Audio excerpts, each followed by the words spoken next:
Great. So namaskar, everyone, and a very, very warm welcome. We are back after a gap of 2 Saturdays where we celebrated the Independence Day and Ganesh Chaturthi. And I hope wherever you all are, you're taking good care of yourself, looking after yourself, and keeping healthy. Manish was saying, and I do feel privileged to be living in this beautiful city of Bangalore. After many days, it is a clear sky, clean air, sun is bright, shining very brightly, 26 degrees, and nature is looking at its best. And cricket is resumed back in our complex, and we're looking forward to playing a game tomorrow morning. And as I keep saying week after week, as we move to restart the economies, let's use this moment to think what we value the most, including reduction in pollution and emission. Sport is a complete phenomena, and it is a life philosophy that encompasses the healthy combination of body and mind, making its believer and practitioner a healthy, more positive person who believes in the value of the sport, such as equality, respect for other, patriotism, etc., etc., etc. And one of my biggest personal movement over the last 5 years is the upliftment of the women's sports and the association of marketeers for the women's sports and the women's sports person. And role of Duty Chand or Mary Com cannot be forgotten here. They are the sporting legends. They have broken every boundary, coming from a small village, limited infrastructure. Mary Com has been a mother of 3 children, picked up a sport which is not known for women, and won championships. And this is really stories to be really spoken about from India. In Chennai, Captain Dhoni is actually a Thala Dhoni and loved by everybody. So come on, guys, whistle for everybody. So for Dhoni, so that's really wonderful. But today we are going to talk about sports marketing. It's a sector which has yet to be recognized as an economic sector. While the sports sector includes various disciplines such as sports tourism, sports law, sports finance, facilities, event management, sports medicine, sponsorship, and many more. And according to one of the studies which was done by KPMG, it is seen that the global sports industry contributes between 1 to 5% of the country's GDP. IPL itself, I believe, and you folks can correct me, contributes over $2 billion every year to the Indian economy. And undoubtedly, the pandemic has impacted the sports industry. The live sports have taken the largest hit, shutting down games and ending broadcasts from millions of fans, live game revenues, media, sponsorship, ticket sales, in-venue sales are all gone. And even the merchandising sales have also got impacted. And it is actually unclear when and how most of the live sports will return. But IPL is seen as one of the biggest positive sentiment that we are seeing in the last 6 months. I remember my conversation with Vineet where I was arguing with him that the government of India must come into the picture and take all those necessary initiatives to make sure that the IPL stays in the country, and how important it is for the revival of several industries, and also making a statement that the new normal is now the way of life. And well, Vineet was kind enough to explain that every effort was made towards it, and Dubai was certainly the last option of the tournament has to happen in 2020. And although in the past, sports entertainment were very casual and relaxed, but today's sport is often very well organized. They're well marketed, they're well administered, and it's a complete business, as said. And commercial interest influence virtually every decision in sports. Events are rated by television audience, share, ticket sales, website hits, concession sales, sponsor revenue, media coverages. They're all practically controlling the game today. In the recent year, India has also transformed from the crazy cricket, crazy nation to a multi-sport country. And after the establishment of the IPL in 2008, various sports have followed the suit. Sporting leagues like Hockey Premier League, Pro Kabaddi League, Indian Super League, they have all changed the face of the Indian sports. And I do remember years back when someone had to play games, the option was to either play in the local grounds or the bylanes of the houses. And now modernization has opened new gateways for the sports enthusiast, and new mediums have been added, and love for the game has only grown over the years. The advent of gaming apps, sports app have found a place in every smartphone, and now it's the era of fantasy games. And so, folks, today we have an outstanding panel of leaders, and these are the guys who direct on how we consume the sports. And I have actually taken the best seat to hear them out and how they are looking at this entire unprecedented situation as an opportunity and to reevaluate the way things have been done and to build a new infrastructure in which they can grow and thrive. How are they experimenting with the new ideas previously considered maybe too difficult? None of them are privy to any formal introductions, but very, very briefly, we have Gautam Thakur, CEO for Star Sports, Manish Agarwal, CEO Nazara Technologies, Mustafa Gause, CEO JSW Sports, Vineet Karnik, Business Head, Entertainment, Sports and Live Event Group M. And the conversation is moderated by Mrinmoy Mukherjee, Director and CEO for SRT Sports Management. So friends, let's tighten our seat for a very, very insightful conversation. Mrinmoy, welcome again. And the screen is all yours.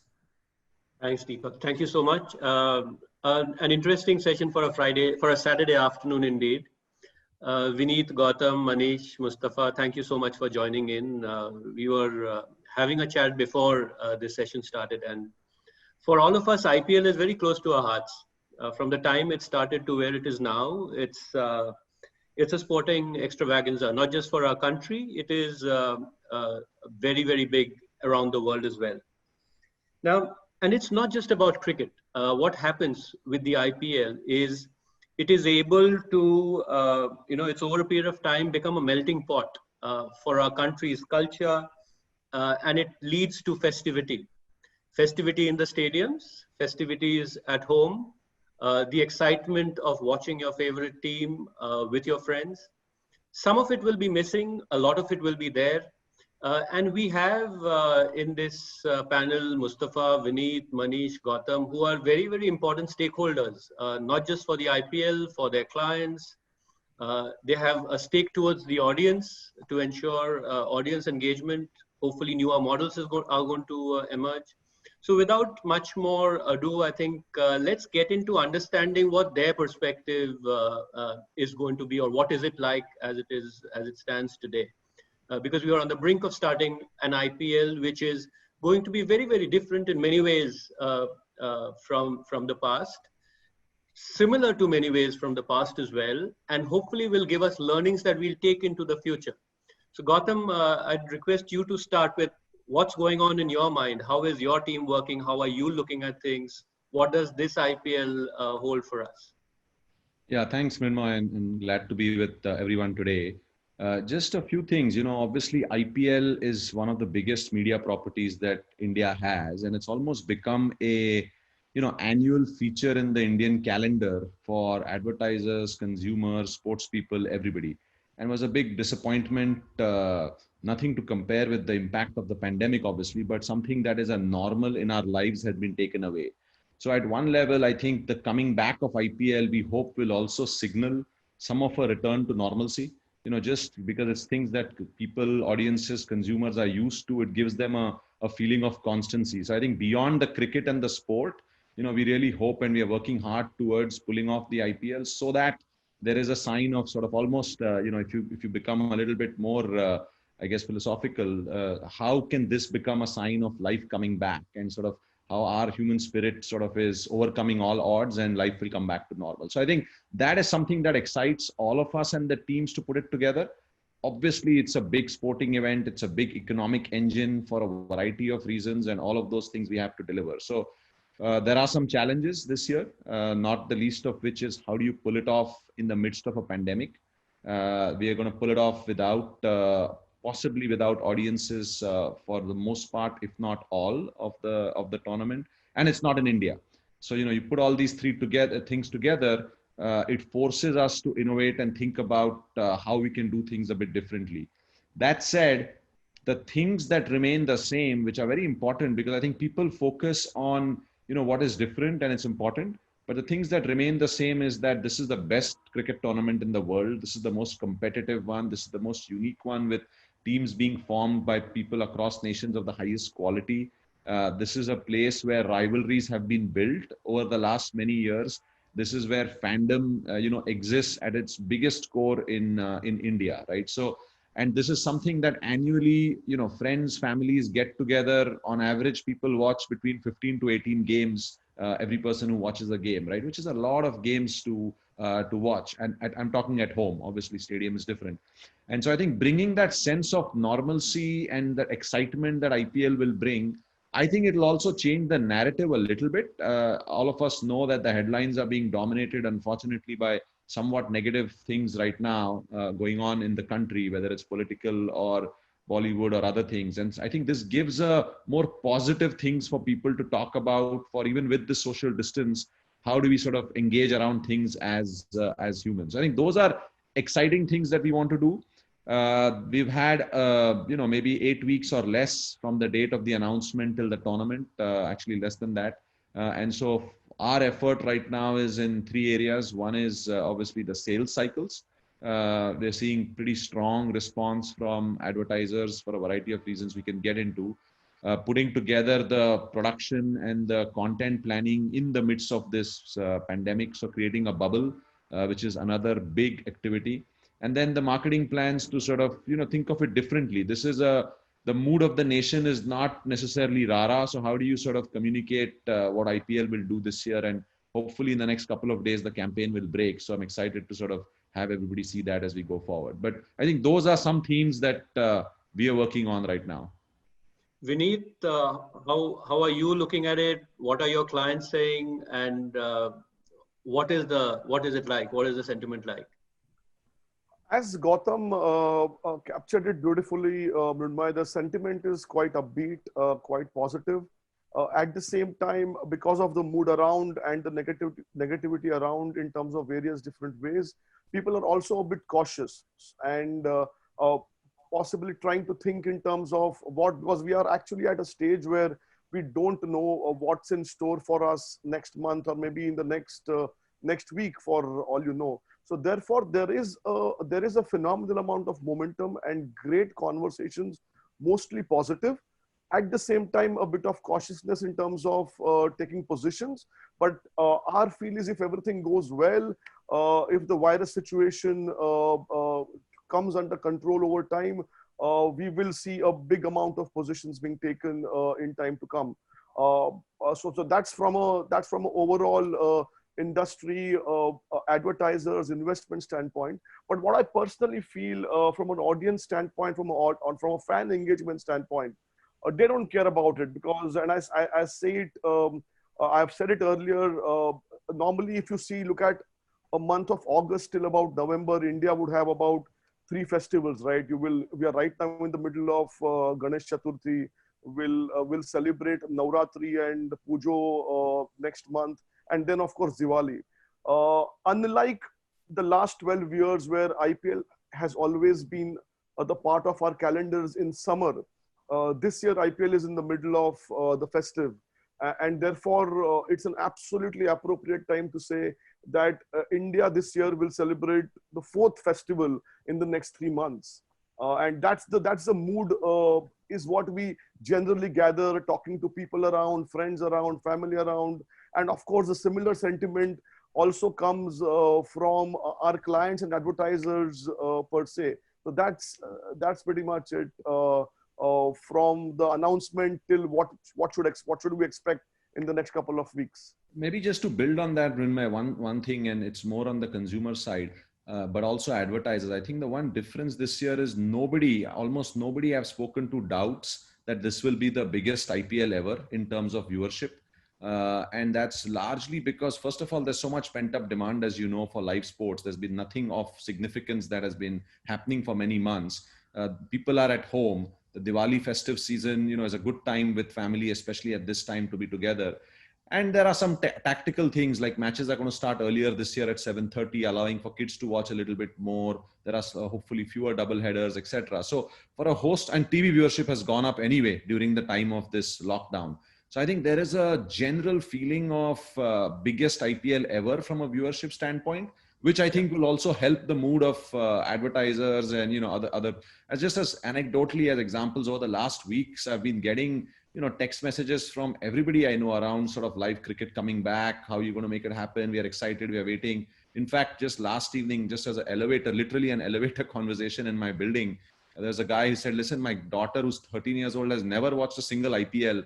And this time she's been asking me, she's so bored. She's asking me, when is IPL going to start? We can all watch it. So I just think that, this is going to be the biggest IPL, and hopefully that will translate into a range of benefits that we'll all can't even imagine today.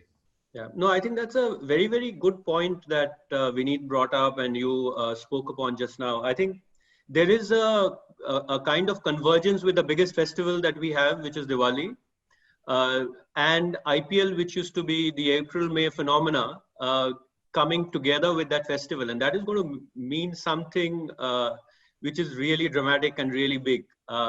However, if you were to look at, not really cricket in India or sport in India, but take a step back and see what's happened with the England-West Indies, series in England currently. It seems that there was a survey that says that BBC and Sky saw close to a 10% jump in terms of viewership over the 19 Ashes. And the 19 Ashes, as we all know, was very, very significant in terms of viewership. So what you are saying actually has already happened to a limited extent with the English West Indies series. However, taken this, what does it mean from a team owner's perspective, Mustafa? No, I mean, I totally mirror the sentiments of Gautam and Vineet, that everyone has been itching for the IPL to come about.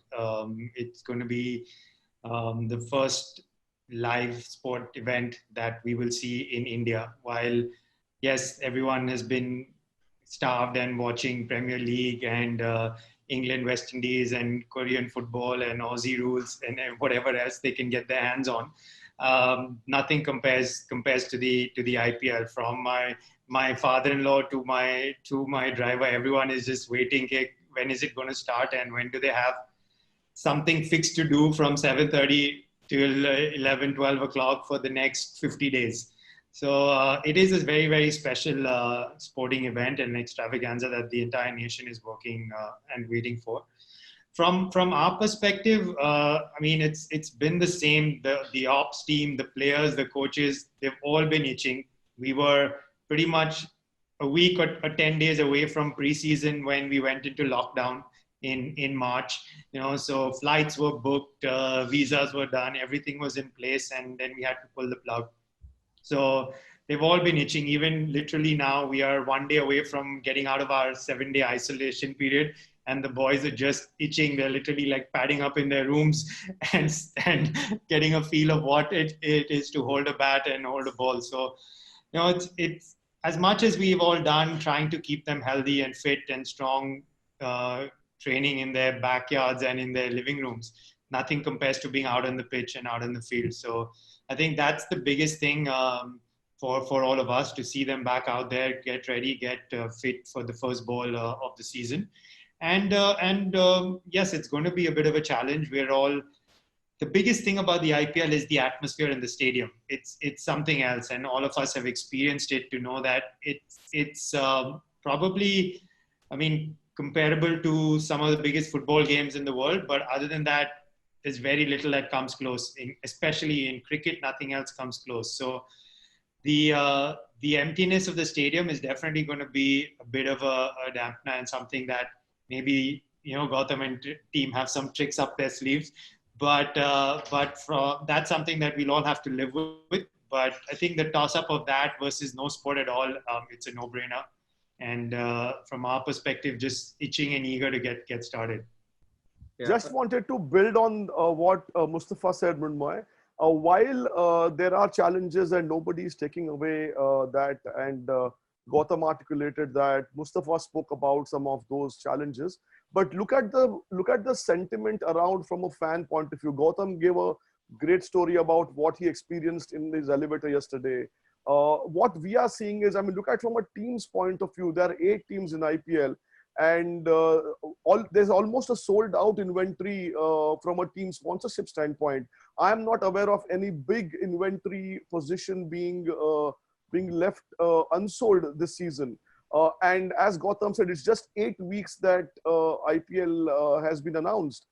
And that's not too much time. And in that phase, if you are able to see that kind of an inventory being sold out from a team sponsorship, that's a phenomenal indicator of what's in store for us from a viewership standpoint, right?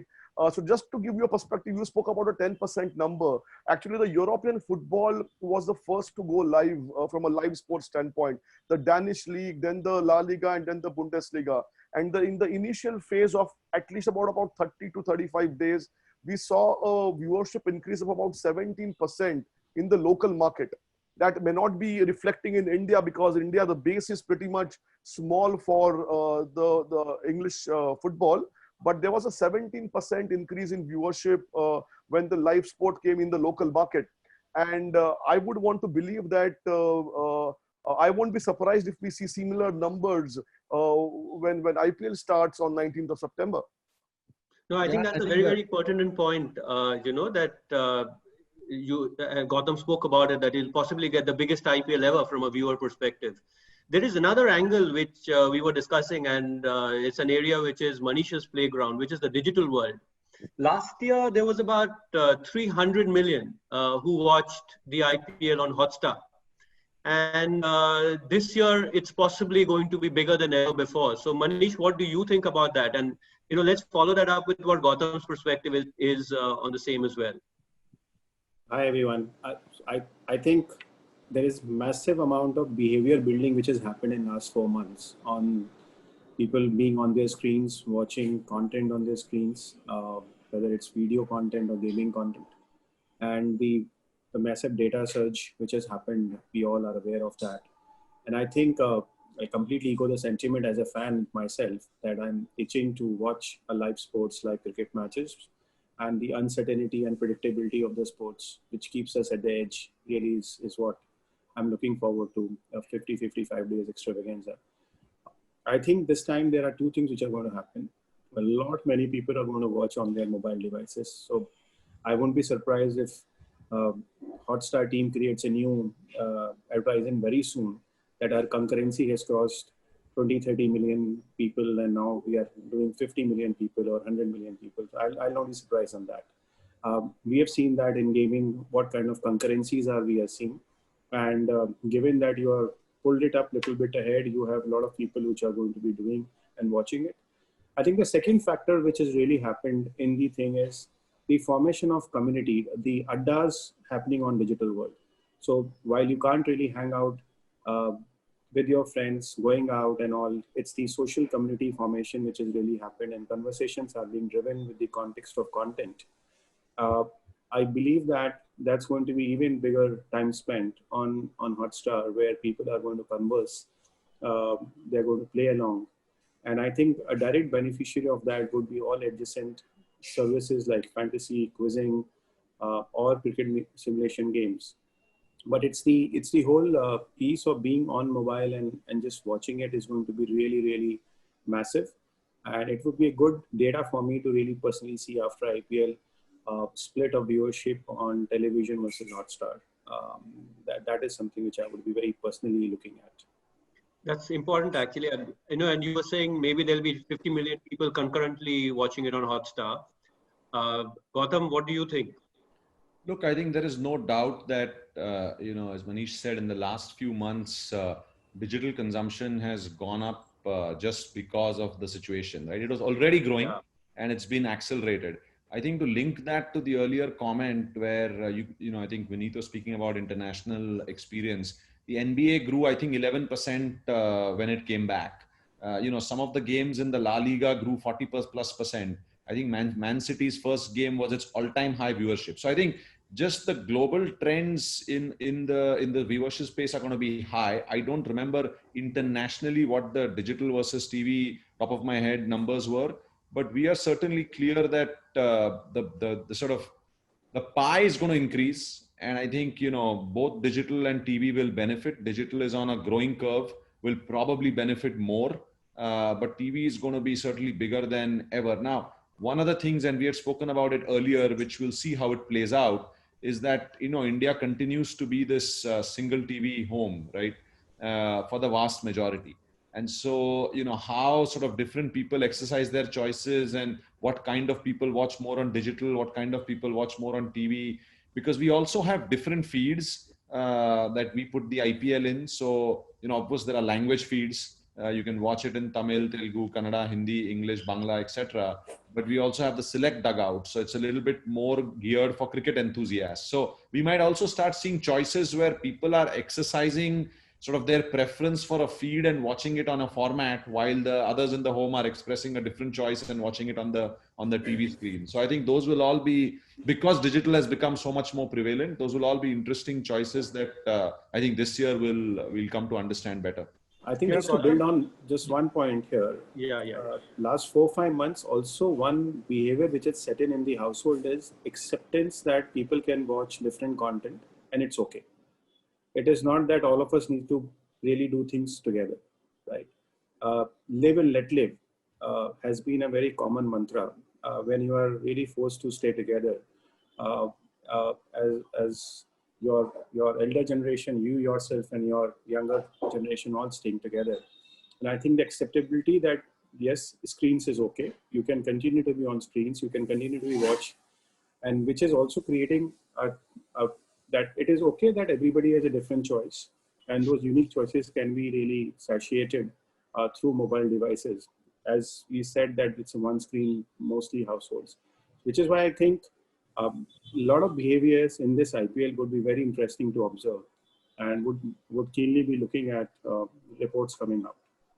Now, that's a very interesting point, Mrinmay. I'll just make one point. And, please. And this is more as a student of the business more than anything else. IPL is very unique in the point that Manish made, okay? So if I remember it right, and Gautam, correct me, I think 48% of women watched IPL. The entire viewership by 48% were female audience. Okay, so that's already a very great culmination of men versus female, and IPL actually has brought a lot of the families together, so to say.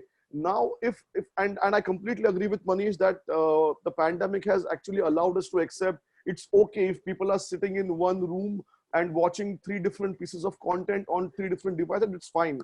Now, what's going to be interesting is to see how is this the behavior translating it to IPL, or is IPL bringing people, families, friends together and to watch that one piece of content. So that's going to be a very, very interesting personally for me to observe and to get those numbers to study. Yeah, I'll just add a little bit of complexity to this. Gautam started with the single TV household. I remember as a brand manager growing up to the second screen. Manish has just suggested the multiple screens that we are okay with today. So Vineet, from a planning perspective, how do you take care of that? That's a complex point, Mrinmay, and that should warrant a separate session completely. but yeah, I mean that's where we'll hedge our bets in terms of a TV versus OTT, and somewhere bring both worlds together, and maybe that convergence you will see. And that's the reason I made that point in terms of, and I said it's more as a student of the business that how IPL is going to be responding to this aspect, considering the viewership is quite even, Steven, in terms of males and females. Also on television, this is the time when different channels have their key programming hitting peaks in terms of TRP. They didn't have to bother so much about an IPL before Diwali. So you had the KBCs, you had, the XYZ program, the big bosses who would peak before Diwali. that is when the audience is coming in. That is when the brands are advertising. That is when, you know, awareness leads to consideration, leads to usage, leads to consumption. How is it going to change? Now, how does that play out in a Monday morning meeting at Star when the channel heads are all there, Gautam? You know, those are not meetings that I've attended for some days now, so I'm not sure how it'll work. No, look, I think I think that because a rising tide raises all boats and everything has gone up in viewership terms, right? I think we are pretty confident that big properties will all do well. IPL just happens to be the biggest of the lot, and you know, from a advertiser standpoint, at some level, you know, they will all hedge their bets, but they have all, you know. Not all, I shouldn't say all. Many of them over the last 3-4 months have been somewhat silent in anticipation of Diwali, right? Sort of using that as a moment to kickstart their journey again. And from a sports perspective, we were supposed to have, from a cricket standpoint, 3 big tournaments this year: IPL in April, May, Asia Cup in September, and the World Cup T20 in October, November, right? So these are all big ticket items that generally advertisers budget for in advance, because you can't fork out 50 crores, you know, suddenly at the last minute, right? So all this pool of 3 tournament advertising that was planned for is now only going to be pumped into the IPL. So brands still have some money that they can make choices on, cut back, yet spend on the IPL, for example. So I think we are quite excited about the Diwali timing and the sort of pent-upness of both viewer and advertiser demand, if you will, for this year. Completely agree with Gautam, Mrinmay here. And what we should also consider is IPL, the day the first ball is bowled on 19th of September, you have a guaranteed threshold of viewership. And that's something will come under consideration at the planning and the buying process, right? And therefore, I keep saying this, that the importance of live sport and the relevance of live sport in the complex world like ours today, in terms of multi-screen planning and stuff like that, is even more increasing, because the live sport is the only television content or OTT content which guarantees you appointment viewing, a threshold of appointment viewing. That's a point which we need to recognize before we get into any of the planning processes, isn't it? Yep, correct. Absolutely. There's one piece which I think Mustafa is best placed to speak about, is this entire thing about gate collections. Now, it accounts for between 7% to 12% of revenues for a franchise. How are you managing to figure how are you going to work with the brands? Because there was obviously fan engagement with the brand, etc., which is going to be a challenge. How are you looking at that? Absolutely. I mean, gate collection is a big part of our overall revenues, and that's something that we're all going to have to take into account when we worked out our budgets this year, because like as Gautam mentioned, as of now it seems like at least the first half is not going to have any spectators. Maybe things will ease up as we go along, but even then it's probably going to be small percentages, just more out of safety reasons than anything else. So that is definitely an impact for our P&Ls. And also, like you rightly mentioned, a lot of sponsors use that as a way to connect with their fans, whether it is bringing in dealers, bringing in clients, running activation programs, running award contests where the winners come and get to watch a game live, etc. So those are the touch and feel elements of the IPL, which we will all miss this year for sure. And I think that has been one of the benchmarks for certain elements of discounts and relaxations that brands have expected. When we've had our conversations around this season and this season's sponsorship numbers for sure. Yeah. No, makes a lot of sense. Do you, Gautam, Manish, see online consumer engagement, consumer brand engagement models emanate that is going to make a difference this year, will get carried forward, as learnings, will get incorporated into the main model as we get back to normal? How do you see that? Gautam, go for it. I'll follow. Sure. So I think, there's a few things this year. I think we've all spoken, like I said at the beginning, we are all talking about what might be different. And one of the differences is the stadium, right? And how it will look and feel and feel different.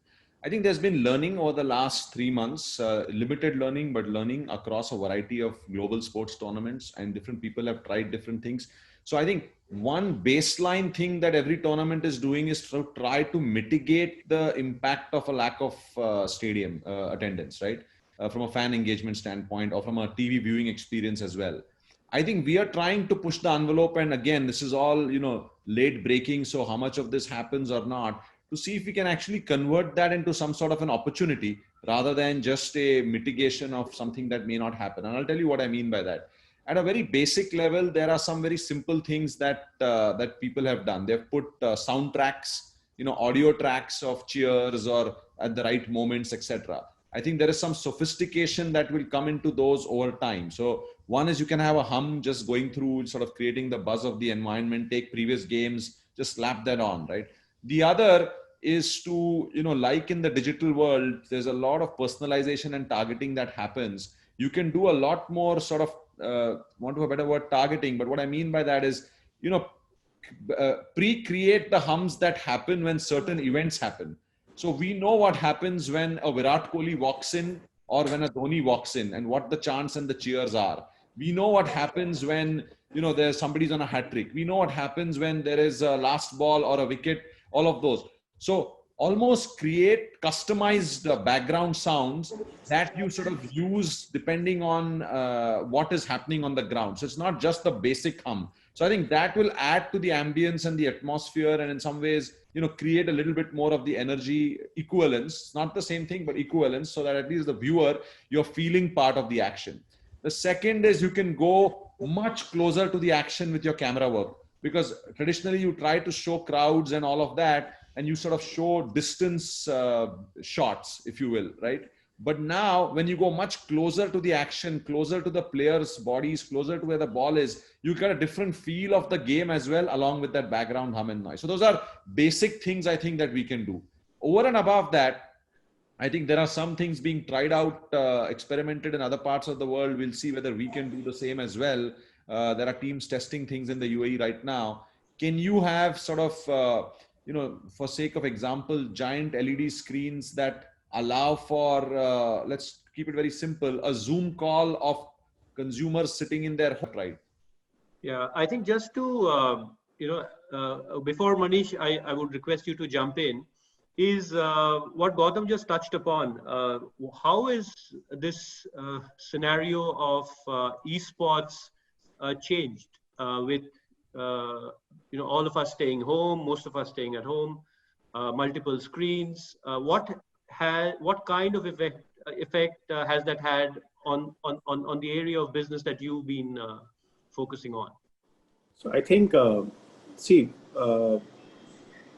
the underlying games, which are mobile games, they have been growing very, very rapidly. So India had roughly around 100 million gamers 2 years back, which is now around 350 million gamers.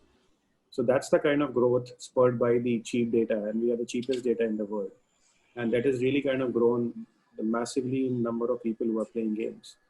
And what happens is that not all genres really lend themselves to watching people playing games. So esports in very simplistic terms is people want to watch people playing video games. As simple as that. There is nothing more to that. And you are looking at variety of genres like your first-person shooting games or mobile battle arena. And I think the virtual sports will become a very, very important part going forward as we have large number of people playing those mobile games. And I truly believe what you are seeing today, PUBG, which is having massive amount of esports viewership, our own, we have a flagship event called India Premiership, where we used to get roughly around 30-40,000 concurrency. In June, July, we hit almost 500,000 kind of a concurrency. And it's like kind of really growing every day. Number of viewers on our own YouTube channels and other channels is really crossing things. And I believe that as we continue to progress, there would be virtual simulation sports games, which will really drive the consumer behavior because you can play it every day. And the beauty of that is we had test cricket, we had one day, we had T20. Now you will have a virtual games, which will be 15 minutes kind of results. And that uncertainty and the gratification which you want to see between two players playing that game for a shorter duration of time, that really makes it even uh, more fun from a spectator point of view. And the sports simulation games, as we have seen, so just to give you some numbers, we have 30 lakh people in India play every day a cricket game, right? And they play it for 52 minutes every day. And this is a number which, when IPL comes, will at least become 60 lakhs, because that's what we have seen in the previous sessions, previous seasons of last year's.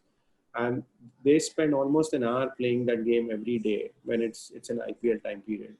And now we are launching a multiplayer into it where you and I can play over 2-over matches or 5-over matches. So I think that whole excitement of a shorter burst of instant gratification makes it an amazing thing to watch and live stream in a period of time. And I'm looking at a horizon of 3 to 7 years from now where we will have 15-20 million people playing virtual cricket every day, and their streams are being watched on OTT platforms. So I think that's the future. From an advertiser side, what has happened is that, and testimonies, I'm talking on a return of sports marketing where esports is being talked about, which means that we are all cognizant that esports is something to really take notice of. And Gautam and I have spoken about it, Vineet and I have spoken about it. So my view is a lot of standard advertisers in last 3 months who would have never looked at esports and never look at soccer, kabaddi, cricket, obviously they look at it, are in discussions and are engaging. And the discussion is, acha pehle samjhao esports hota kya? So we are kind of starting from there. What is esports? And then all your guys who have fostered sports in this country for last 20 years, a variety of sports, and they've been instrumental in making these sports what they are. They are in discussion with us today, saying that, okay, let's understand what can we do, what can we partner, how can we partner in building formats, building cups, building leagues, and all that stuff. So I think that's where massive amount of interest from mainstream advisors, if I may call them, is happening, because till now it was Intel and an HP and a Dell doing it. But now you've suddenly understood that there is a 14 plus to 25 plus, a very high engaged, large audience base, which is playing these games every day for 1 hour to 2 hours. And how do we really connect with them, engage with them? That's where your esports is happening. And we believe that virtual sports, the third stakeholder, which is interesting, I'll not name them, a lot of sports bodies have come to us and saying that, okay, we want to hedge our risk. We just don't want to be on live sports. We want to be also creating a virtual version of our leagues. And we would like to extend our licenses or partner with you. So those discussions have started to really look at multi-nation tournaments happening or within the country, things happening. So I think we have seen that happening in NBA 2K partnership. We have seen a Formula One partnership happening. And I believe that's all is going to happen in cricket and soccer very soon. And FIFA is already taken with electronic arts much ahead. They've been doing it. So I think cricket and cricket fraternity is now completely aware and cognizant of that they can't be just doing traditional real sports. They need to have the same version of virtual sports and partake into that opportunity. Yeah. Maybe just to add to that a little bit, Mrinmay, I think what Manish described sort of as first explained to me what is esports, which was a very common thing even 2-3 years ago, probably even now, right, at some level. But I think if just very simplistically for people who may watch this, one of the barriers I used to hear some years ago, including in the US where I used to be previous to this, I think Amazon paid $1 billion or something many years ago to buy Twitch, which was a platform for, viewing some of these things. And people were like, at that time, why would anybody watch somebody else playing online, as an example, right? Now, if you just take that statement and you just step back a minute, and it's no different from why would anybody watch somebody playing in a field? Like, it's the same notion. The world has become digital. So instead of watching them in a stadium, you watch people playing online. There are participants, but then there are viewers that are coming and watching, right? So you can keep the screen time and all those debates away. But if education is becoming digital, if commerce is becoming digital, sports will become digital. The degrees will differ, the kinds of things will differ, and audiences who watch high quality sport whether it is for skill, for strategy, they will watch it whether on the ground or on the or people playing digitally. So I think the direction to me thematically is clear. We just always need time to get used to that notion, and then suddenly there's a tipping point. Yeah. So There is an interesting, I'll just Vineet, give you there's a one perspective. interesting, just a sec, there's an interesting question that has come in since we are discussing, different kinds of revenue models, especially digital, etc. There's someone called Robin Nirvani who's saying that India currently does not have a pay-per-view system and probably does not have the market now for it. How do you look at it, Vineet, Gautam? I think Gautam, go for it.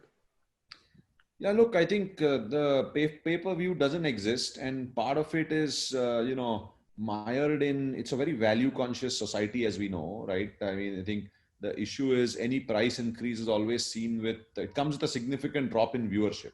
So I think it's still a journey in my mind.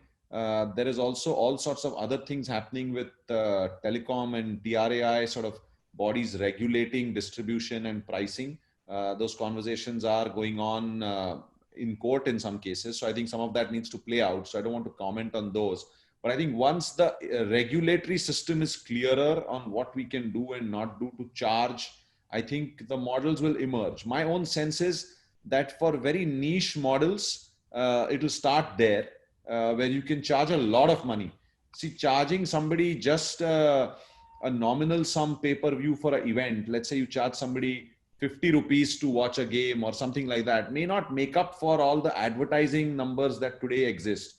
But if it's a niche event, if there are only 2 million people in this country interested in Wimbledon, I'm just putting a number, who interested to pay for Wimbledon, but they may be willing to each pay 1,000 rupees for the Wimbledon, for example. I think those models will start evolving once the regulatory pieces are clear and what we can charge for and how we can charge for. But I don't think it's going to be mainstream in a short period of time, at least in the next 3 to 5 years.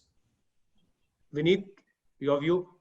It pretty much seals the thing because coming in from Gautam has obviously a more depth knowledge. So, I mean, I would pretty much echo. So, because see, if you look at it globally, pay-per-view is also very popular for a lot of niche sports. For example, boxing, MMA, these kind of models are driven by pay-per-view models, right? Where people are willing to pay that kind of a premium. So, yeah, I mean, I would agree.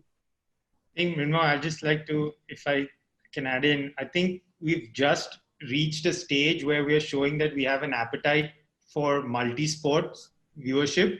I think that's where India is right now in the sports ecosystem. No one would have thought that there would be a specific audience for a Pro Kabaddi League and a specific set of audience for the Indian Super League and a specific set of audience for esports. And now there's so much talk of many other sporting events. So I think we're still at that stage where we first need to capture the interest levels of everyone, and then we could progress into a pay-per-view model. I don't think we're there yet, and we'll probably get there in a little bit of time. But right now, I think it's a good place where we are, where you actually have fans that are tuning in because they are Kabaddi fans and because they are football fans. So I think in time we'll probably get there, but not right now. Also, the learning curve will come from the OTT SVOD platforms in terms of the way we are responding to them, because that's also great, because who would have thought that Indian household would pay about 600 or 700 bucks for a Netflix subscription maybe 5 years earlier. I mean, nobody would have thought it, but today that's becoming a reality. I mean, people are subscribing to a lot of newer platforms and avenues to consume content. So yeah, I mean, we're getting there. Another interesting thing happening to the IPL from a sponsorship perspective, Vineet, Mustafa, Manish, Gautam. We used to have the DLFs, the Tatas, the Pepsis. This IPL is almost being taken over by the venture capitalists. If you were to see who the sponsors are, so you have, you have people who are fundamentally funded through VCs, whether it's a Dream 11 and an academy. How do you look at this change? It's an interesting change, Mrinmay, because we always say, I mean, from a pure play business standpoint, always, I mean, a company driven by shareholders and a company driven by private equity. I mean, that's pretty much the conversation, right? And obviously a company which is driven by private equity, it looks at valuations, look at a different level of scale, which a property like IPL will give them instantly. And people who are driven by a shareholder kind of companies are more of an established companies who would look at more of a scientific approach, more of a long-term view, more of a sustained kind of a spends and stuff like that. So for the time that we are in terms of, we are in the middle of pandemic right now, and it's not surprising at all to see some of the categories in the gaming sector, or in the edutech sector, or in even the e-commerce sector, are the prime guys who are taking positions ahead of the traditional advertisers, right? So I mean, that's not surprising at all, because we are an economy which is growing economy from a completely new age consumption standpoint, right?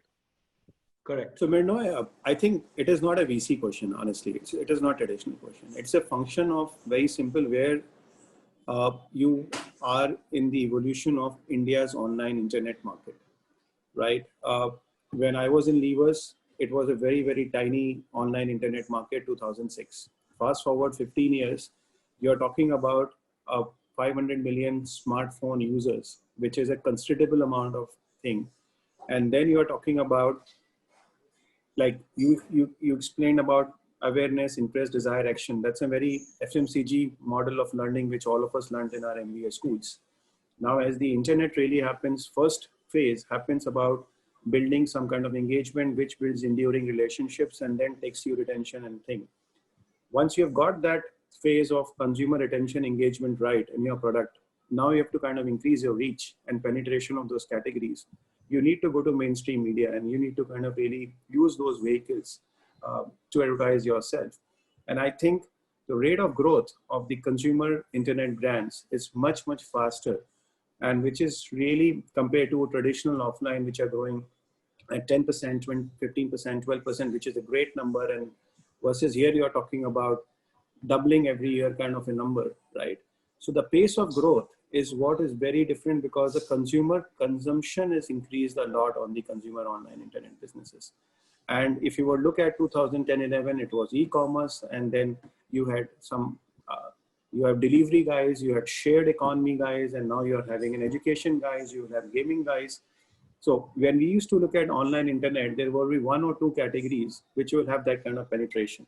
Now today, a consumer, all of us are consumers, we are consuming 10, 15 categories on a single day, which means that that kind of penetration of internet has increased, time spent on internet has increased, which is leading to new brands which is emerging, right? And to kind of propel that growth, you are now going mainstream, and from a Dream 11 point of view, they would have spent X amount of money already on the advertising with Star and Hotstar and other channels. Now, it's a very prudent discussion that if I were to spend that much money versus I put in a sponsorship of IPL, which takes me into those many, I reach more saliency of that, I am better off, right? So the scale of advertising is already there, happening with the consumer internet companies. And now IPL, as in the initial part we discussed, it's a great Mahakumbhaya, if I may say, where entire families come together, community comes together. It's a very, very great buy for a brand which is already spending. And so if you see more and more consumer internet brands being created because of the growth, because of the revenue scale, right? You will continue to see those sponsorships and into off-mainstream properties being hogged by the consumer internet companies. Today, you may be seeing that they are propelled by VC, but tomorrow you will see that funding is coming from their own balance sheets. Like Byju's Food is profitable, and it will continue to be driving more profitability going on. So balance sheet funding will follow, but then there'll be some other category which will emerge, which will be growing faster, because the balance sheet funding, when it happens, you will obviously hit a certain amount of, the base effect will start kicking in. So in my opinion, we are in a very, very early stage of consumer internet economy in India. And next 10, 15 years, you will see many categories being created and many new brands being emerged. Yeah, no, I think you're making a very important, sorry, Mustafa. I think that you're making an important point, Manish. What was essentially the real world as we knew it, which was traditional media, traditional distribution channels, traditional consumption patterns, has transformed or translated into a mix. So there is virtual media, virtual delivery of services and products consumed virtually. That is a space which is absolutely new, and it is growing by leaps and bounds. Actually, it's not consumed virtually. It's the access virtually. Yeah, no, I understand that. And that's what I'm trying to say, Manish, that it is not only, the awareness is not only built virtually, the delivery is also virtual, and the consumption is virtual. Therefore, your balance sheet is also dependent on the delivery that is happening virtually. Over and above that, there is also real world, like you said, you started your career at Unilever. You have products which would not be sold virtually, but it's not only being sold virtually, it is delivered by platforms which primarily have virtual models and being consumed directly at home. So you are actually skipping a lot of steps. This is creating multiple levels of newer economy opportunities, which are taking over, and those are the guys who have the money to spend. They are looking at vertical scale up, and the IPL is a fantastic platform to reach the maximum number of households. You're absolutely right there. Mustafa, you wanted to make a point. Yeah, so I mean, I totally agree with Manish, but it's not a VC versus corporate India type of a discussion, but Correct. Also who has benefited the most over these last 5-6 months, and which businesses have grown the most over these last 5-6 months. I mean, and I think Vineet can back me on this. If we were having a similar conversation with a Dream 11 for a title sponsorship of the IPL in February or March, they probably would not have looked at it with such aggression as they have right now. And similar to the Unacademies and the My Circles and Mobile Premier League, they weren't looking at it because we've had such conversations with them, and their budgets were much, much smaller. So yes, they have grown substantially over these last 5-6 months of lockdown, which while the conventional businesses have struggled greatly, and that's why in our case we've seen a Daikin having to pull out because they've had no sales all through summer. And advertising for air conditions in October, November for an event being played in Dubai just doesn't make sense for them. So it is a combination of things. And yes, we did see the e-commerce platforms spend big a few years ago. We saw mobile handsets spend big thereafter, and now we're seeing the online gaming and academy platforms spending big now. So we'll see what's up next. No, I think just to maybe make it elevate it a little bit, I think, frankly, as a broadcaster, the more the merrier. So of course we are happy, but I think if you take a little bit higher level view, I think the way I think about it is that Manish is exactly right. It's a 10-15 year journey and new categories will emerge, but it increases the competitive space demand. It also creates comfort level. When more and more people are spending on a category just by the virtue of that momentum, more people start looking at those categories because some of these are big ticket items. Now, not all sports are IPL. Other sports are more modest in their sponsorship requirements because they're not as big as IPL. But it introduces sports to a category of spenders, which then can cascade to other forms of sports, not just the biggest sport that exists in cricket and IPL. But more importantly, what it does, and you've seen this, I'm sure all of you in different ways, when sports get funded, franchises get funded, athletes get more money, the ecosystem around the athletes get built, sort of a sponsorship for players, badminton, which has come up in the last few years, few players making lots of money. The culture of sports in this country increases because now, for the first time, parents see that their kids may have a future not just as athletes because there are leagues, so you don't have to be only in the national team, but in all the surround things around what athletes require today, health, fitness, wellness, data analytics. So I think over 10 years, as more money comes into sports, the nuances of that and the impact of that at the grassroots, I think will be very different and very exciting. Correct. You spoke about other sports. How do you all see what we start with the IPL transcend into an ISL, into a kabaddi, into a badminton? How do you look at that? Vineet, you want to take that? Yeah, I can. Just to give you a quick heads up in terms of, so IPL definitely has opened up a lot of avenues and doors for the other sporting. I mean, we haven't seen any other sporting league, barring maybe an I League in 2006. But post 2008 is when the momentum picked up. So to give you a perspective, I mean, today only the sponsorship market after 12 years of IPL is grown to about 9,100 crores kind of a level, of which almost about 85% is still cricket. So which means if you have to give a number story, only 15% of the entire sponsorship pie gets uh, distributed in the emerging sport economy, which includes football, badminton, tennis, or whatever you may want to call. So in my view, while cricket will continue to push the envelope and continue to grow, I think the story needs to emerge from the 15% standpoint in terms of how bigger that pie of that 15% grows over time.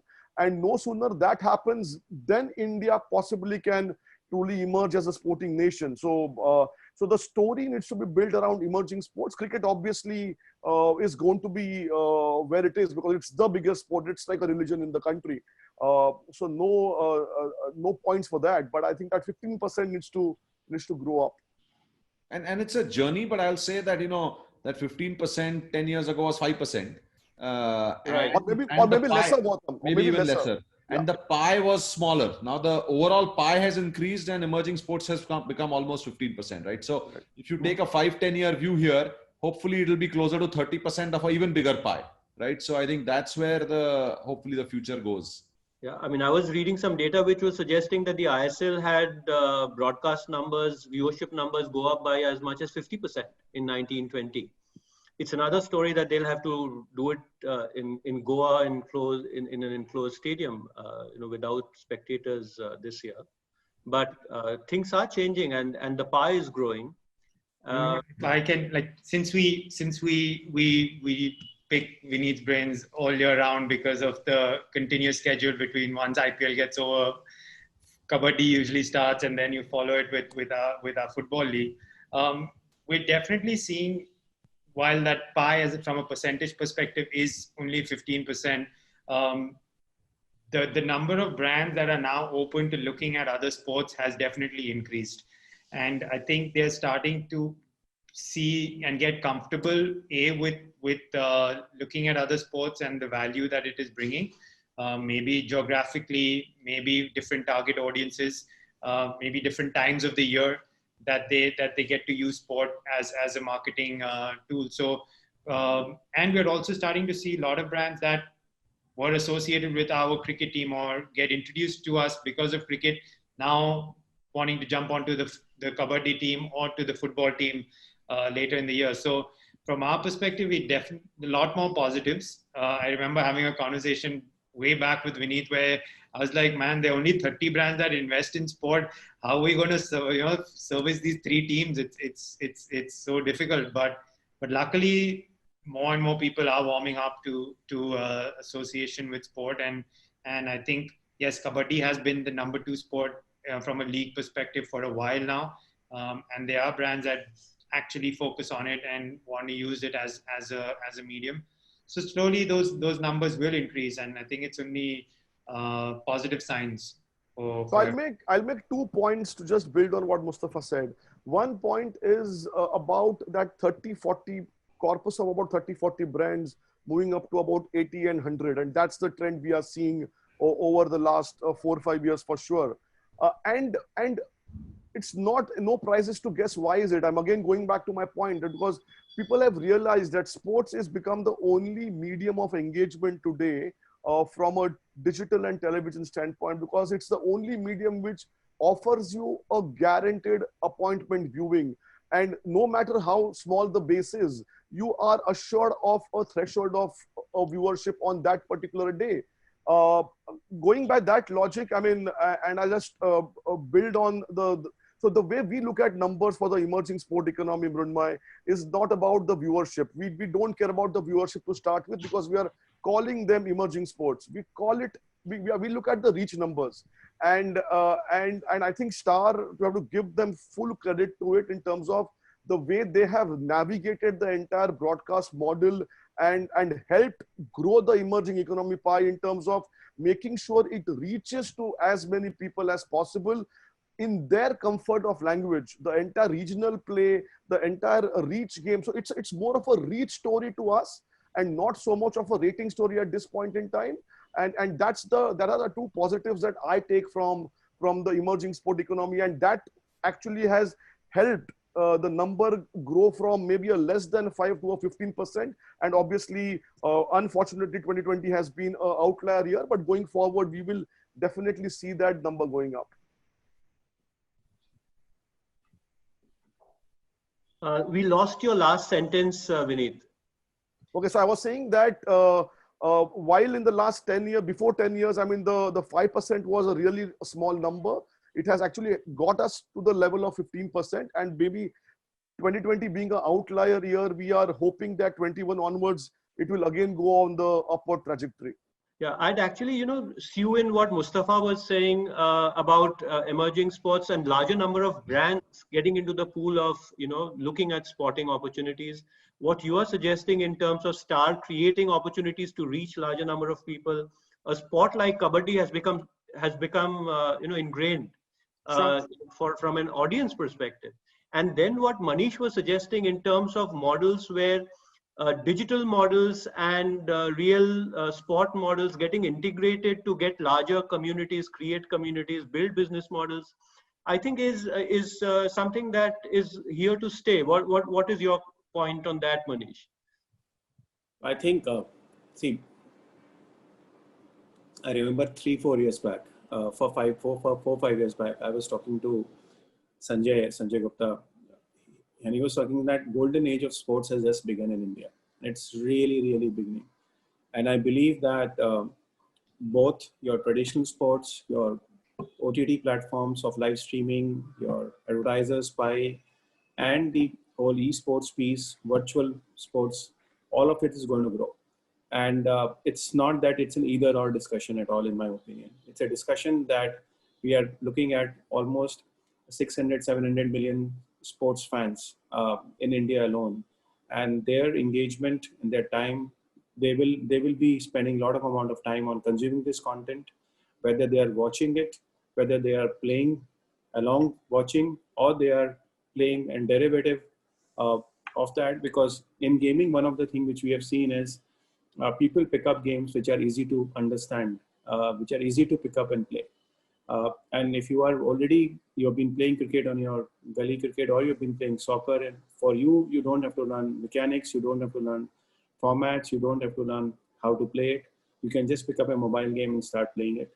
And then it's the whole hierarchy of enthusiast and mature professional players and the whole ecosystem, which I think Gautam was talking about. When money comes into it, you will have game houses, you will have coaches, physical health, mental health, all of that will happen in the virtual sports, which we have been really building it for the last 3-4 years. But it is just what I say, it's a trailer picture abhi baki hai from that point of view. And we are just beginning. And I believe that the whole virtual sports, physical sports coming together is a journey we are just starting, and it's a beautiful, exciting adventure. All of us are privileged to be building and laying the foundation today. I think fair enough. Picture to baki definitely hai. We were also discussing the other day when we were having our chat, Mustafa, Gautam, Manish, Vineet, about sentiment of the economy. The IPL is such a huge event that it has the ability to impact the economy positively. Even Deepak was suggesting the same. If you were to look at the RBI survey that they do in terms of consumer confidence, which is a 13-city, 5,300, 5,400 household survey, the confidence index is some 53.8, which is actually the lowest in the month of May. In the month of July, I think. May was about 63.7, and last year same time it was close to 100. Now, if you were to put that take that into account and see, with the IPL coming in, Diwali being the biggest event celebration around which consumption gets triggered, do you see the consumer confidence index being impacted in a positive manner. If I was a brand owner where my consumption, was impacted and I have to get consumption back, this is possibly the single most important window for me in this year to be able to reach the audience and drive consumption. How do you all look at it? So, I mean, if I go first, I think from our perspective, first of all, we are strong believers that nothing brings a nation more closer together than sport. Absolutely. We've been mirroring and voicing that from inception days, and in India's case, that sport is IPL and that whole extravaganza. So yes, we are strong believers that this will see a very positive impact on everything. Like Gautam mentioned, this is probably going to be the biggest IPL that we've ever seen, and that only results in everyone else feeling a lot better. Already, I think there is a lot more positivity around things, and things are starting to ease up and open up, and there's a lot more confidence on getting out there and businesses starting and the economy starting to get more fluid. So I think, yes, from our perspective, we are very positive about it, and we hope that this can help, along with the entire festive season, really uplift things and bring a sense of positivity around the entire country. No, I agree with that. Obviously, I've been saying that as well today, but in other interactions around how IPL and Diwali, and I think Vineet coined it nicely, it's the fourth festival, but let's be mindful, I mean, in all fairness, that the world has been hit by something dramatic right now, and I think everybody is dealing with the effects of how to deal with this pandemic. There are enough and more people who are impacted in ways that we can't even imagine, just because their whole, ecosystem, livelihood, everything has been shattered. So I don't think the world or the country is going to come back to normal through Diwali or anything of that nature. That's not the, certainly not what anybody would realistically believe. But there is no better time and no better event than IPL and Diwali to sort of start the path to normalcy, to create a more positive environment, to get people together, to get brands to sort of reconnect with their users. I think that's at least the way we think about it, that this is the best time and we will start seeing signs of recovery. But all of us have a lot of work to do, and a lot of people, who've been impacted. We all need to help figure out how over the next 12 months things get back to a little bit more back to normal. I completely agree with Gautam actually, because and I started this session by saying that while there is optimism, while there is positivity, while there is a great mood upliftment, there is also a bit of a cautiousness in terms of people.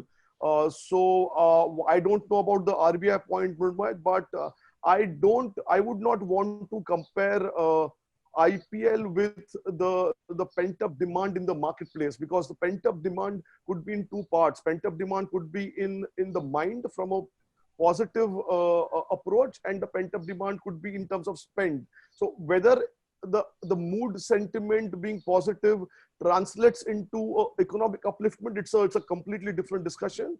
I don't know, but it will definitely add to people gluing onto some screen or the other, which could be a TV, which could be a OTT screen. So pent-up demand for the content is a definitely given.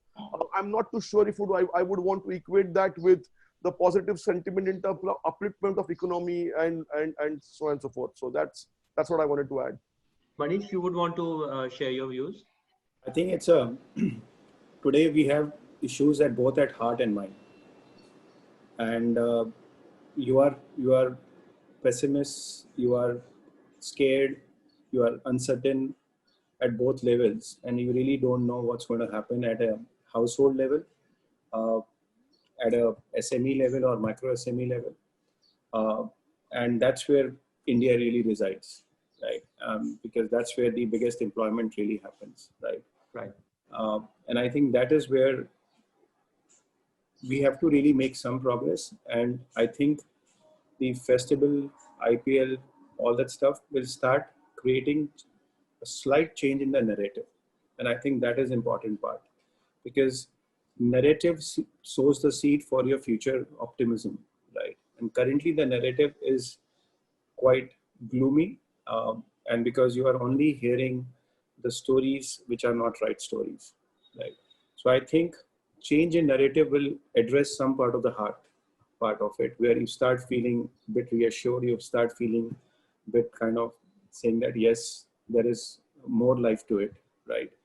And I think when the heart is in right place, the mind starts really, it's a lead indicator to a lag indicator, if I may say. So we would do that, and I would echo the sentiment. It's not that your jobs are really going to immediately have a recovery because Diwali is here, right? It is a journey, but can this be a start? I really hope so. Absolutely. And just one last point, Mrinbe, from my side, is the point that Manish is driving is about, see, we are a large country, we are a deep country. So the narrative for India may not necessarily hold true for the narrative to Bharat, because we are already talking and lots been written about the gap between India and Bharat, right? So the narrative of those two worlds are a bit different, and that's what we need to be a little more sensitive about. That's it. No, totally agree, Vineet. I think, but the hope is that Bharat and India will come together, and that's what IPL does. True. Having said that, I think I picked up 3-4 very interesting words from Mustafa, from Gautam, from Vineet, from Manish as I wrap up this session and hand over to Deepak, who's made his appearance. And I think positivity, optimism is a definite yes. Whether it's enough, whether it is able to impact larger numbers in terms of consumer consumption, we will see.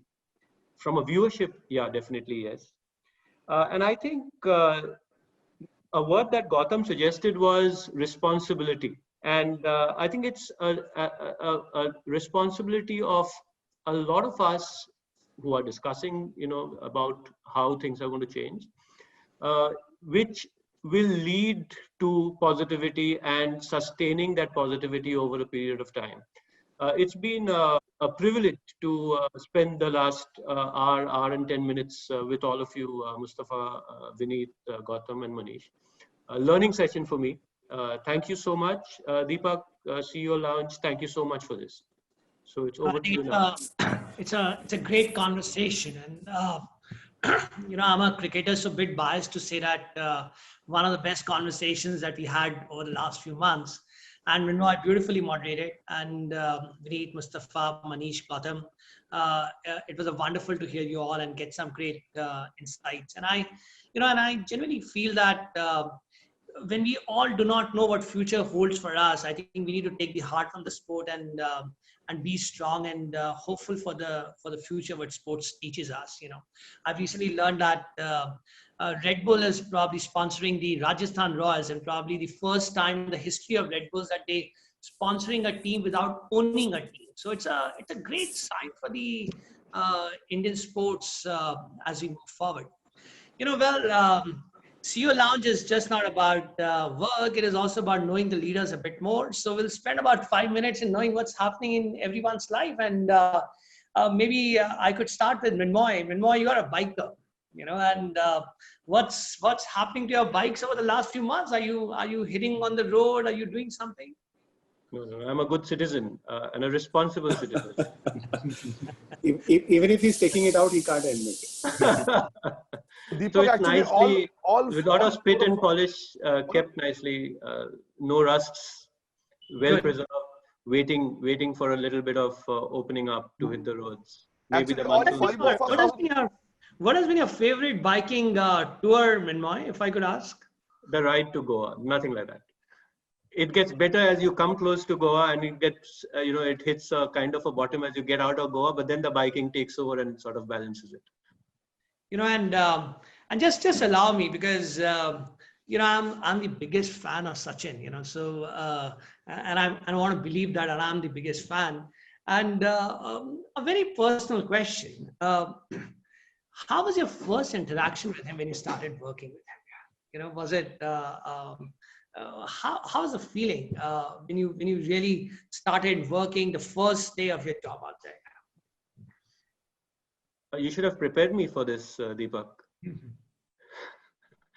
No, I think, as we've seen him, all of us have seen him how, from a distance, how he's conducted himself on and off the field, for the 24 years that he's graced the cricket field. I think from the very first time that I met him, I was completely in awe of his absolute, humility and how grounded he is, in spite of who he is. Always, and one quality that I really try and I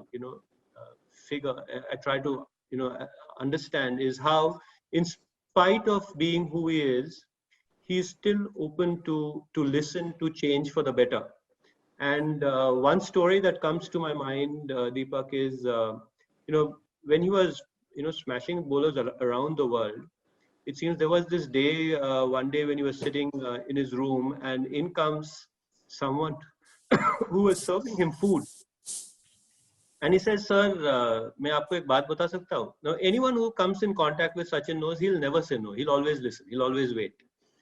And he told Sachin that there's something about your arm guard which is actually ensuring that your elbow is not pointing in the direction that it should point. Imagine someone having the ability to say it, and that's how if I say open as a person he is. But the bigger story is the fact that he heard it, thought about it, and then actually remodeled that arm guard to make it work better. Now, to me, that is just unbelievable. That it doesn't matter how good you are, you can still get better. And that's something that I'm in awe of. And interesting, but I'm not going to leave chasing you for a selfie with Sachin one day, when I can make that happen for me here. So to look forward. So Manish, reading, gadgets, mobile gaming, that seems to be your passion area. So what are you reading these days, and which game finds a space on your mobile now? Unfortunately, nothing of that is happening, and that's very unfortunate. Right now, the business of gaming has taken over my time, rather than the reading and gaming in me. And whatever little time is left is working for home. So I think that's what is happening. So you still hold the BJP flag high, huh? Bartan Jhadu Pocha. So is that still happening? Yeah, Bartan Jhadu Pocha, thankfully, is not happening. But I have kind of found my romance with my cooking again. Yeah. So it's been a long time since I had not stepped into kitchen. And this kind of lockdown, I'm enjoying. I'm rediscovering that I can still feed myself. And not only feed myself, feed my kids, and they are appreciative. ठीक-ठाक खाना बना लेते हो. No, we have seen your talent at the CEO MasterChef, Manish, long years back. Yes, of course, I do remember. So, correct. So that's what I'm really enjoying these days. Yeah. So Mustafa, are you getting time to hit the balls on the tennis court, or is it game? No, not yet. Like Manish said, once you start working in sport, you actually stop playing sport and enjoying it. You're busy doing all the other nonsense stuff around it. I agree with you. There are times where I haven't gone and watched a single party. The game, the whole season has gone by and we don't end up watching games. So, but no time on the tennis court. Plus with the rains, so that's not an option. Though the tennis courts have started opening up in Bombay. So hopefully soon. Guys, don't forget, you have followers, so you just can't be seen working. There has to be the passion on the other side. Tell me once, what has been your toughest moment at the IPL auction room? Which is a player you really wanted to buy, and you made it happen, and that one auction which you will remember probably forever. So we've only been a part of 2 auctions up until now. The first one, surprise, was actually one that we were managed to get all our targets at a price below expected, because the dynamics of the auction was such. Last year's auction was a lot trickier because there were many more teams with probably bigger spending power than us. Pat Cummins was one which we really went for hard, but ended up losing out because, I mean, I guess at the end of it, KKR had bigger spends. So yeah, it's interesting because as much as you plan, a lot of it just goes out of the window when you're sitting at the table because emotions and egos start taking over, and you have to control people to not lift the paddle when it's past your threshold levels. But it's a great experience to be sitting at the IPL auction, no doubt. Brilliant, Yeah. And Vineet, well, you're in the thick of things when it comes to sports or music. But which is that you personally enjoy the most, a live sport or a live music? Actually, I love live sports and I love movies. So to say, I'm a very old school guy when it comes to music.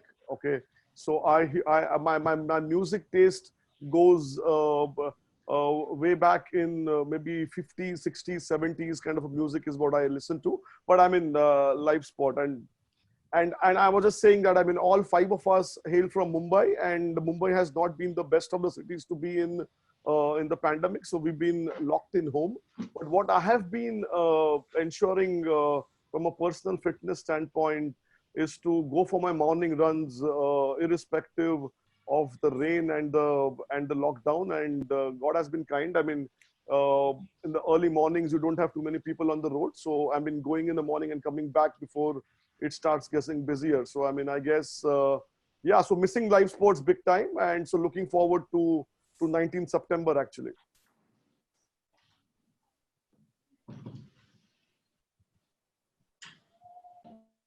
Hello. I think Deepak Deepak is frozen. Yeah, Deepak is dropped. Deepak, are you there?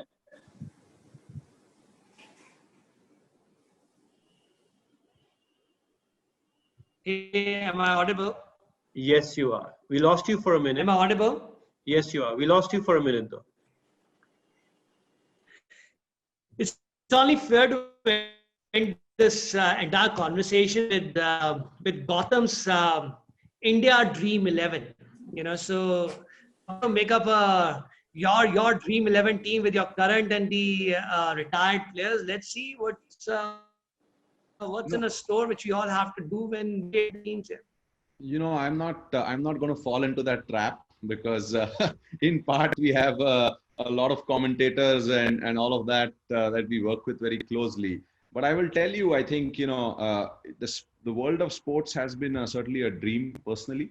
I don't come from that world. I've been in consumer tech and Procter & Gamble and other places before this. And my memories of some of the things that are most exciting for me have been, in fact, IPL. I was in the US for the last 12 years before I moved here 2-3 years ago. I flew down just for the finals of the second IPL, which was Mumbai versus Chennai.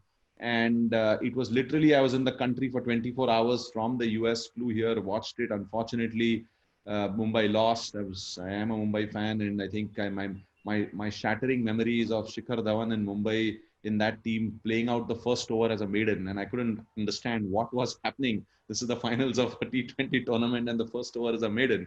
And so a lot of those things translate, but I echo what Manish and others have said. The business of sports is very different from the sort of business of fandom of sports. And even when you are at games and other things, and I say this for people who watch and want to get in, you have to find the balance. Even if you make it to a game, half the time you're with sponsors, so you're not really watching, what is going on. And so I think those are the things that we think about on how do we find the balance for those in the sports piece. But there is no greater inspiration, I would say, than thinking about what sports can do for the country as we go down this path in the next 5 to 10 years. So excited to see and hope that the next few months this thing comes back on.